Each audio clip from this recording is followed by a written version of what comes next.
आप सभी को नमस्कार। आज हम खाने वाले सोडे के बारे में आपके बताएंगे।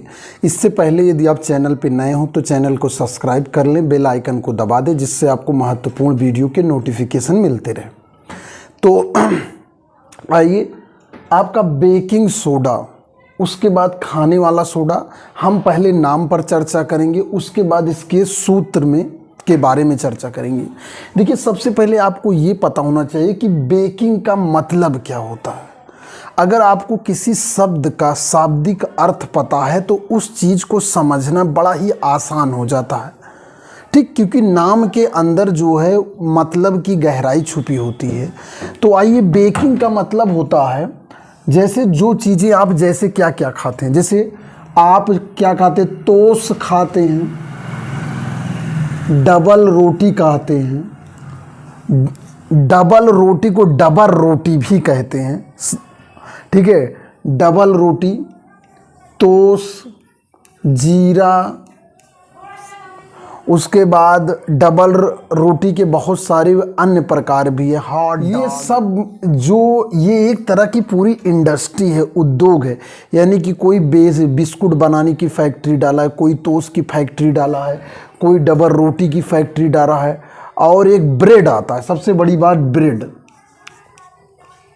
इन सब में आप ध्यान से देखिए तो आप डबल रोटी देखिए, ये जैसे आपका टोस्ट होता है, टोस्ट को आप तोड़ेंगे तो इसके बीच में छेद होता है, ब्रेड के बीच में भी छेद होता है, रोटी के भी, ये जो डबल रोटी होती है इसके बीच को भी जब हम ऐसे तोड़ेंगे तो इसके बीच में ये जो है एयर सैक, अगर बायोलॉजी के टर्म में कहेंगे, सामान्य भाषा में कहेंगे तो आप कहेंगे कि इसमें छेद छेद है, लेकिन एयर सैक बोल सकते हैं, हवा का जो है कमरा, एयर सैक। तो ये कैसे बनता है? अगर मान लीजिए आपको इस इंडस्ट्री में काम करना हो, आपको रोजगार प्राप्त करना हो, या आपको इस इंडस्ट्री में काम करना हो, आपको बताएं कि जो नाश्ते की इंडस्ट्री है, जो नाश्ता होता है, वो इसमें इन सब का बड़ा ही रोल है। आजकल नाश्ता क्या भाई, अगर आप बहुत सारे डबल रोटी के यूज हैं तो, लेकिन हम यहाँ जो आपको बताना चाहते हैं कि ये जो इसमें छेद होता है, ये जितने भी उद्योग जुड़े हुए हैं, ये बेकिंग में जुड़ा हुआ है। और सोडा जो है जिसमें सोडियम हो, ठीक, बेकिंग सोडा। तो ये जो कंपाउंड है आपका NaHCO3, इसे बेकिंग सोडा इसलिए कहा जाता है क्योंकि इन टोस्ट, डबल रोटी, जीरा, ब्रेड, इन सब में बनाने में जो है इसका यूज होता है, ठीक। इस सोडे का यूज बेकिंग के रूप में होता है, इसलिए इसको बेकिंग सोडा कहते हैं। अब खाने वाला सोडा क्यों कहते हैं? खाने वाले सोडा का दूसरा नाम है खाने वाला। जैसे पहले जो है दाल, मान लीजिए आपके यहाँ दाल डाली गई और दाल नहीं गल रही है, दाल ठीक से, क्योंकि अलग अलग मिट्टी में दाल पैदा की जाती है और हर जगह का पानी अलग अलग होता है, तो इसलिए कभी कभी दाल नहीं गलती, तो उसमें मीठा सोडा, खाने वाले सोडे को मीठा सोडा भी कहते हैं। अगर इसमें मीठा सोडा डाल दिया जाता है तो वो जल्दी पक जाती है। ये प्रारंभ में ऐसा किया जाता है, लेकिन आजकल नमक पारा बनाना हो, समोसा बनाना हो, गुझिया बनाना हो, कोई भी फूलने वाली चीज़, पूरी बनाना हो कोई भी, तो उसमें आपका जो है खाने वाला सोडा मिला दिया जाता है। तो ये और भी भाई, इससे वो उसमें क्या होता है, फूल जाती है। और ये फूलती क्यों है? ये कार्बन डाइऑक्साइड के कारण फूलती है। देखिए, कार्बन डाइऑक्साइड के कारण, क्योंकि ये कार्बन डाइऑक्साइड ये जैसे ही टेम्परेचर पाता उसमें से निकलता है। सबसे पहले इसका हम नाम जानते हैं, इसका नाम सोडियम बाइकार्बोनेट है। इसके दो नाम हैं। पहला क्या है आपका? Sodium bicarbonate. ये बाई क्यों लगाते हैं? बाइकार्बोनेट, ठीक है, बाइकार्बोनेट हो गया। उसके बाद इसी का दूसरा नाम है सोडियम हाइड्रोजन कार्बोनेट। क्या है? हाइड्रोजन कार्बोनेट, ठीक। परीक्षा में आपसे 5 नाम से क्या होता है जब पूछा जा सकता है। बेकिंग सोडा, खाने वाला सोडा, मीठा soda, sodium bicarbonate, sodium hydrogen carbonate. 5 तरह से आपसे प्रश्न पूछे जा सकते हैं। छठा सूत्र से तो पूछा ही जा सकता है। तो अब ये कैसे होता है, कैसे टूटता है? देखिए, सोडियम कार्बोनेट टूटता कैसे है? ये Na+ में टूटता है, ठीक। HCO3 माइनस में टूटता है, फिर HCO3 H+ और CO3 माइनस में टूटता है।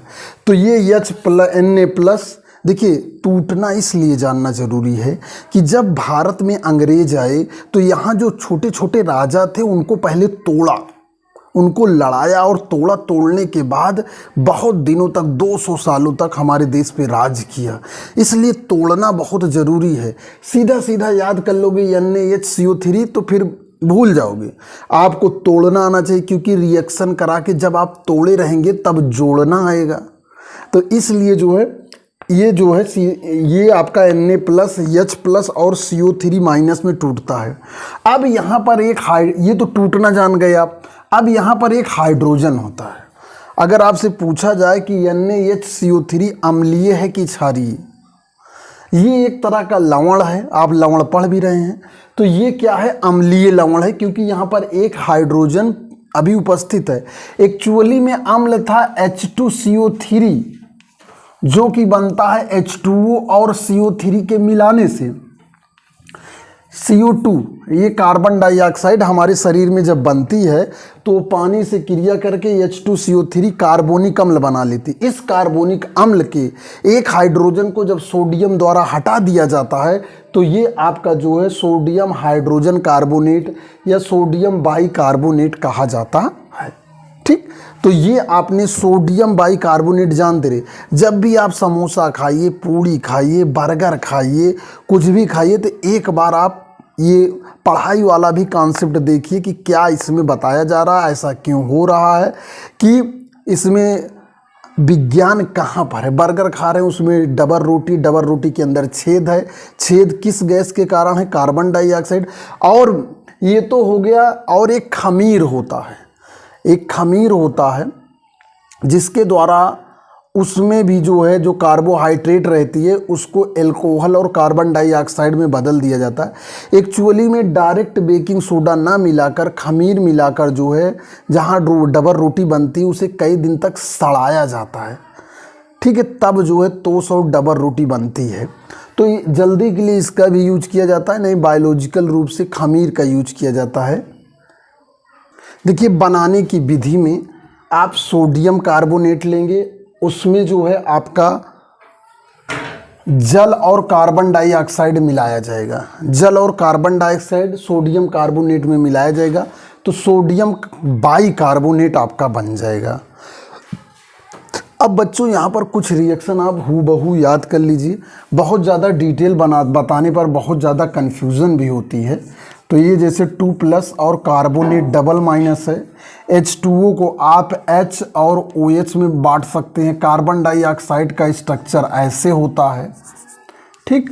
तो यहाँ पर बॉन्डिंग टूटने के बाद बॉन्डिंग बनती है।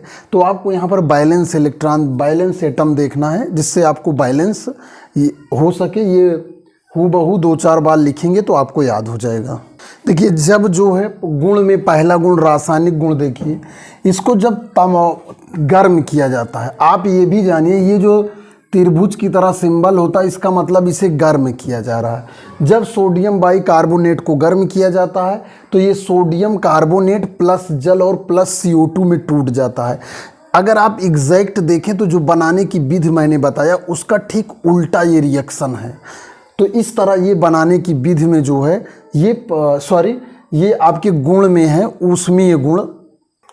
अब अगला गुण में, रासायनिक गुण में अम्लों से क्रिया। देखिए, अभी मैंने ये जो अम्ल होता है, अम्लों से क्रिया केवल क्षार करते हैं, अम्ल से रिएक्शन नहीं करता है। तो यहाँ पर देखिए, एक जो हाइड्रोजन है ये अम्लीय है, लेकिन जो ये सोडियम है ये क्षारीय है, ठीक। तो ये क्या करेगा, ये सोडियम का जो बिहेवियर होगा एज ए क्षार होगा। तो ये सोडियम जो है क्या करेगा, इस HCl से रिएक्शन करेगा। तो क्या आपको मैंने बताया कि अम्ल और क्षार रिएक्शन करते हैं तो लवण और जल बनता है। तो होगा क्या कि यहाँ पर जो आपका ये होगा, ये जैसे सोडियम से Cl रिएक्शन कर लेगा, NaCl बन जाएगा। उसमें से यहाँ से एक H निकलेगा, यहाँ से एक H निकलेगा। ध्यान दीजिए इस बात को, यहाँ से एक H मिल गया, यहाँ से एक H मिल गया, यहाँ से एक O मिल गया और ये H2O बन गया, और यहाँ पर CO2 बच गया, कार्बन डाइऑक्साइड आपकी निकल गई। ये आपकी कार्बन डाइऑक्साइड और ये H2O। अब दो तीन बातें, एक चीज़ जानिए, अगर कहीं पर आपने सोडियम कार्बोनेट लिया है, सोडियम बाइकार्बोनेट लिया है, तो मैक्सिमम जगह पर कार्बन डाइऑक्साइड गैस निकल जाती है, और जब गैस निकलती है तो इस तरह का ऊपर को चिन्ह लगाते हैं। अब जब ये चिन्ह का मतलब हुआ कि रिएक्शन बहुत ही स्टेबल हो जा रही है। अब देखिए, सोडियम बाइकार्बोनेट यानी कि मीठे सोडे की आप H2SO4 से क्रिया, यहाँ पर दो हाइड्रोजन है, दो हाइड्रोजन को हटाने के लिए दो सोडियम की ज़रूरत पड़ेगी, तो यहाँ हमने 2 लिख लिया। ठीक, तो 2 सोडियम और SO4, तो Na2SO4 हो गया। जब यहाँ 2 मालिक्यूल लिखे हैं तो 2 मालिक्यूल आप H2O भी लिख लेगा। भाई जैसे मैंने अभी एक का इसमें समझाया था, तो एक H2O, एक CO2 निकला था, यहाँ का एक हाइड्रोजन ले लेंगे, यहाँ का एक हाइड्रोजन ले लेंगे, क्योंकि यहाँ पर क्या है, 2 हाइड्रोजन है तो 2 हाइड्रोजन, यहाँ 2 लिखा है तो 2 हाइड्रोजन, कार्बोनेट 2 भी है तो 2 ऑक्सीजन हमको मिल जाएगा, 2 H2O मालिक्यूल का निर्माण हो जाएगा, और 2 कार्बोनेट था तो 2 मालिक्यूल ऑफ द CO2 भी निकल जाएगा। तो इस तरह ये जो है आपके गुण हैं सोडियम बाइकार्बोनेट के। अब हम जो है सोडियम खाने वाला सोडा का वो यूज देखते हैं। ये मुख्य यूज है। देखिए, जब भी आप यूज लिखने लगिए, ठीक है, तो इसमें सबसे नीचे एक अभिकर्मक के रूप में लिखी दीजिए, प्रयोगशाला में अभिकर्मक। एक नंबर में कभी कभी आ जाता है कि 3 यूज लिखिए, तो एक यूज यही लिख दीजिए, प्रयोगशाला में अभिकर्मक के रूप में। मैंने अभिकर्मक लिखा है, रीजेंट, प्रयोगशाला में अभिकर्मक के रूप में सब में लिख दीजिए, जितने भी अम्ल क्षार लवण है सबके लिए सही है।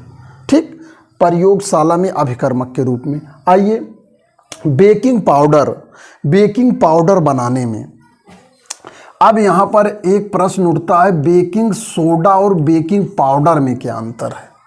बेकिंग सोडा और बेकिंग पाउडर में क्या अंतर होता है? देखिए, बात ऐसी है कि बेकिंग पाउडर ऐसा होता है कि उसमें डायरेक्ट बेकिंग सोडा नहीं होता है, क्योंकि कुछ जगह सोडियम रिएक्शंस करने लगते हैं, इसलिए इसमें एल्युमिनियम हाइड्रोक्साइड भी मिलाया जाता है। ठीक, तो यहाँ पर जो है तब बेकिंग पाउडर मिलता है, यानी कि बेकिंग सोडा में कुछ अन्य चीज़ें मिलाकर बेकिंग पाउडर का निर्माण किया जाता है। अग्निशमन यंत्र में, अग्निशमन में यही भरा रहता है आपका NaHCO3। अभी मैंने आपको बताया कार्बन डाइऑक्साइड का निकलना। अब यहाँ पर जब ये अग्निशमन के मतलब ये हुआ फायर, अग्निशमन हो सकता है आपको ना समझ में आ रहा हो, लेकिन फायर विभाग, जब अभी गर्मी में जो है गेहूँ में आग लगती तो हूँ करत जो ना लाल लाल जो है गाड़ी पहुँचती है और पानी से बुझाती है। तो ये फायर विभाग वालों में जो है वो अग्निशमन यंत्रों में जो है सोडियम बाइकार्बोनेट का यूज होता है, जिससे कार्बन डाइऑक्साइड निकलती है और आग बुझ जाती है। प्रतिरोधी एंटीसेप्टिक के रूप में, भाई जैसे जो एंटीसेप्टिक होती है, आपको कट गया पिट गया तो इन सब में जो लिक्विड बनाए जाते हैं उसमें भी इसका यूज है। तो इस वीडियो में इतना ही। अगर आप चैनल पे नए हो तो चैनल को सब्सक्राइब कर लें, बेल आइकन को दबा दें, जिससे जो है आपको महत्वपूर्ण वीडियो के नोटिफिकेशन मिलते रहें। मैं गुलाब चंद मौर्य, साइंस टीचर, आप सभी का धन्यवाद।